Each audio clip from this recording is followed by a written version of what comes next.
6-dars bizda nima ekan?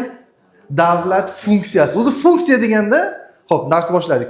Funksiya deganda nimani tushunasiz? Funksiya nima? O'zi tasavvur qiling, funksiya nima? Nima o'sha funksiya nima? Funksiya deganda nimani tushunasiz? Funksiya deganda nimani tushunasiz? Funksiya deganda nimani tushunasiz?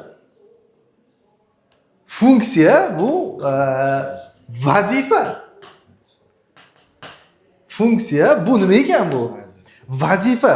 Endi ba'zi bir holatlarda yo'nalish ham deydi, lekin yo'nalish degan narsa unchalik tushmaydi funksiyaga. O'chirib tashlaydi mana shu.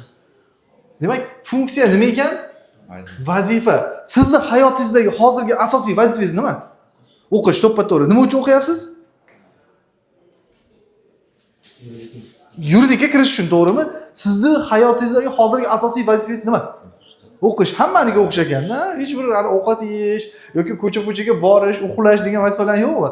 Asosiy vazifa biz o'qish deydi, to'g'rimi? Haqiqatan ham davlatda ham o'zining nimalari bor ekan? Vazifalari, yo'nalishlari bor ekan. Faqat siznikidan farqli ravishda davlat kengroq tushunchalar bo'ladi-da. Men sizga o'qish deyapsiz, tugayapti, to'g'rimi? Nima uchun o'qishyapsan desa, yuridik universitetga kirish uchun, to'g'rimi? Davlatning o'zining funksiyasi bor ekan. Demak, darsimizni boshlashimizdan oldin Amir Temur fikrlariga bitta e'tibor qaratamiz. Xo'p, davlat ishlarining 9 ulushini kengash, tadbir, mashvarat, bir ulushini esa qilich bilan egalladim deb aytibdi. Ishonasizmi shu gapga? Amir Temur shu gapiga ishonasizmi? Amir Temur shu gapiga ishonasizmi? Amir Temur shu gapiga ishonasizlarmi? Ishonasizmi siz? Men masalan ishonmayman Amir Temur shu gapiga. Namoratdagi 9 ulushini qilich bilan bo'lgan bo'lishi mumkin, bir ulushini kengash, mashvarat bilan bo'lishi mumkin. Men o'zim tarixda ham ozgina o'qiganim uchun aytaman. To'g'ri, shunaqa yo'l yaxshi, ya'ni kengash, mashvarat bilan hal qilgan yaxshi, chunki mustahkam bo'ladi-da qilichdan ko'ra. Lekin Amir Temur endi o'zini fikrlarini aytib o'tgan. Xo'p, mayli. Davom etamiz.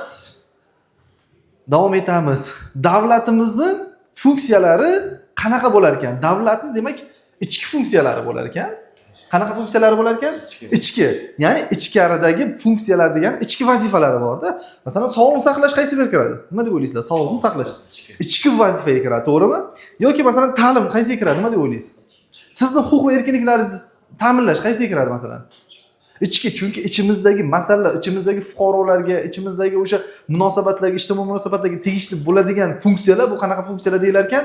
Ichki funksiyalar deb atalar ekan. Shuning uchun ham davlatning ichki funksiyalari davlatning ichki vazifalarini bajarishga yo'naltirilgan bo'lib, davlatning jamiyat hayoti ustidan rahbarligini amalga oshirishga qaratilgan asosiy yo'nalishlarni namoyon qilar ekan. Demak, ichki funksiyalar jamiyatni boshqarish uchun qaratilgan asosiy yo'nalishlar hisoblanar ekan.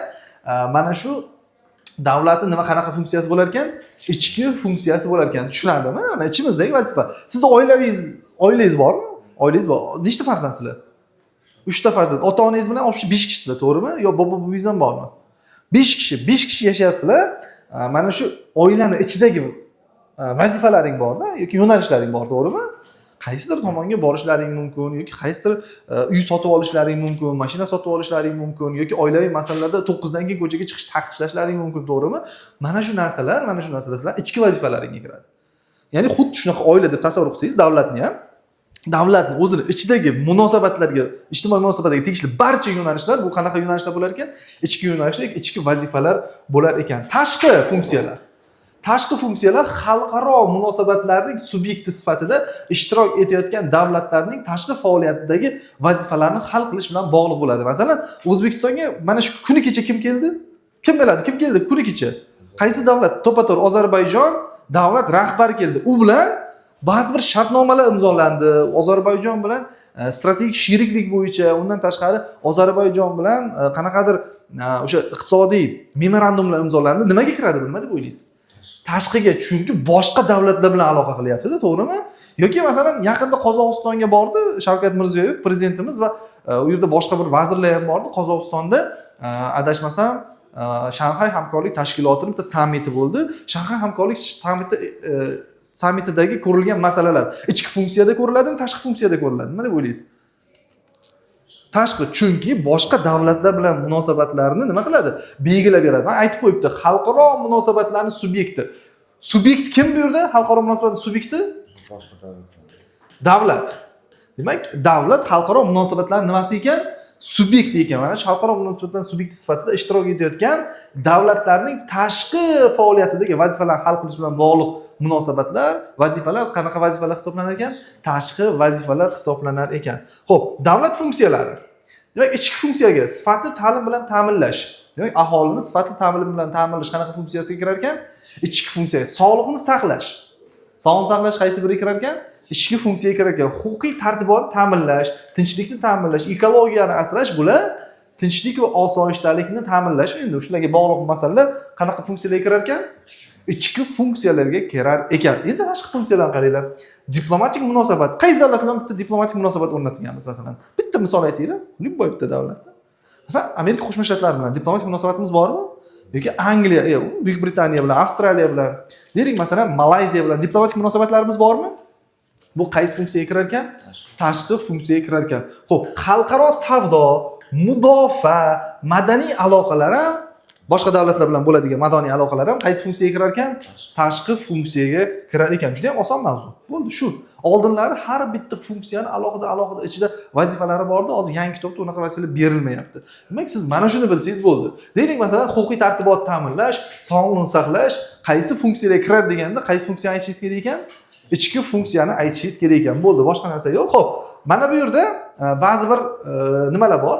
Gerblar, undan tashqari emblemalar bor. Bu qaysiniki?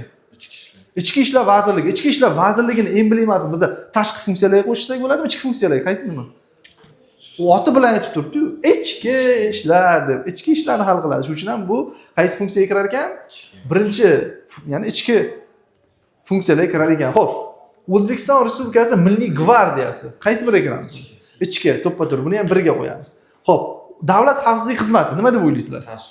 Ham tashqiga ham ichiga kiradi. Chunki tashqiga kirishining asosiy sababi davlat chegaralarini bular qo'riqlaydi-da. Mudofaa masalalariga kim javob beradi? Milliy gvardiya. Shuning uchun ham bunga birni ham ikkini qo'yamiz. Tushunyapsizlar-a? Chunki bu ham ichki ham tashqi. Nimaga ichki? Chunki ichdagi terrorizmga qarshi kurash, ichdagi o'sha uyushgan jinoyatchilikka qarshi kurash, tergov faoliyatlari, undan tashqari shaxslarni o'sha milliy etnik guruhlarga ajralib ketishini oldini olish bo'yicha chora-tadbirlarni ham amalga oshiradi. Bu ichki. Tashqi bu tashqi mudofaaga javob beradi-da, ya'ni chegaralarni qo'riqlash uchun. Shuning uchun ham bu ham ichki ham nimaga kirar ekan? Tashqiga kirar ekan. Xo'p, bu Birlashgan Millatlar Tashkilotini Nyu-Yorkdagi ofisi adashmasam. Bu qaysiga kirar ekan bu? Tashqi funksiyaga kirar ekan. Chunki BMT bilan aloqalarimiz bizani tashqi funksiyalarni belgilab beradi. Buni necha qo'yamiz bunga? 2. Xo'p, bu endi yaxshi ko'rinmagan, adashmasam bu ham bir Jahon savdo tashkilotimi endi qanaqadir bitta binoda xullas. Bu ham tashqi funksiya. Bunga necha qo'yamiz? 2 qo'yamiz. Xo'p, bu endi jahon internet tarmog'i endi bunga ham o'ylab ko'rib qo'ysak bo'ladi. Mana bu madaniy aloqalar. Bunga 2 ni qo'ysak bo'ladi, 1 ni ham qo'ysak bo'ladi. Chunki ichkarida ham madaniy aloqalarimiz bor, o'zaro, tashqi madaniy aloqalarimiz ham bor. Bunga 2 ni qo'ysak bo'lar ekan, global bo'lib turibdi. Ekologiya qaysi biri? Nima deb o'ylaysizlar? Ham ichki ham tashqiga qo'ysak bo'ladi lekin buni. Lekin baribir tepada ichki deb yozilgani uchun ichkini qo'yib qo'yasiz. Chunki ekologiya bilan bog'liq munosabatlar tashqi ham bo'laveradi-da. Xo'p, keyingisi va hokazo bular hammasini o'zingizlar o'ylab topasizlar. Buni bitta-bitta o'tirib nima qilish